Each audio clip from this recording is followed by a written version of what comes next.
par Stéphanie Gianinelli publié le 14 février 2018 à 6h. Droit d'auteur. La générale de production La Chaîne propose, à partir de 20h55, une immersion dans le quotidien de 5 personnes victimes du syndrome. Le diagnostic du burn-out, ou syndrome d'épuisement professionnel, est encore sujet à de nombreuses interprétations. D'abord repéré par des sociologues, il n'est pas répertorié dans les maladies psychiatriques et n'est décrit dans aucune des grandes classifications des troubles mentaux. Difficile, donc, de mesurer l'ampleur du phénomène et de donner des chiffres précis.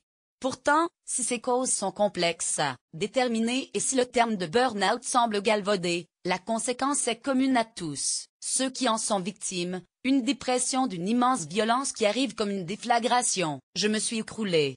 Quand je me suis réveillé, j'étais dans un hélicoptère qui m'emmenait à l'hôpital.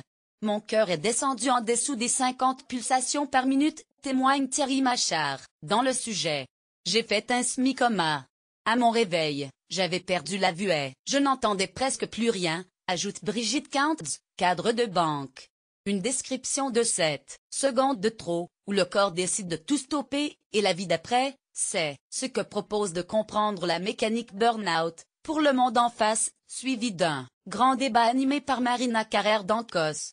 Dans le but avoué de simplifier l'approche du syndrome, tout en essayant de rester le plus juste possible, la réalisatrice Elsa Feiné prend le parti de slalomer entre les définitions médicales et les thèses avancées, et développe 5 histoires concrètes de personnalités brûlées par un burn-out.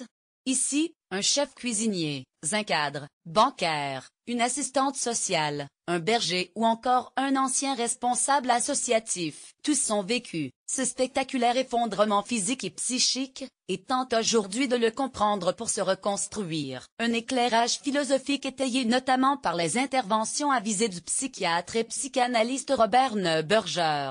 Ces témoignages poignants offrent un éclairage plus philosophique et existentiel que médical, et soulèvent de nombreuses questions sans apporter de réponse absolue.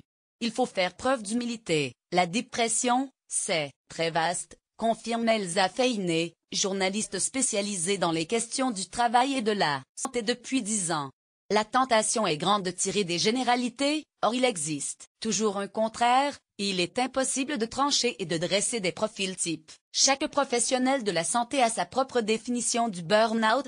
La seule thèse soutenue est qu'il s'agit d'une forme de dépression grave et brutale, et que la dépression, de manière générale, est très méconnue des Français.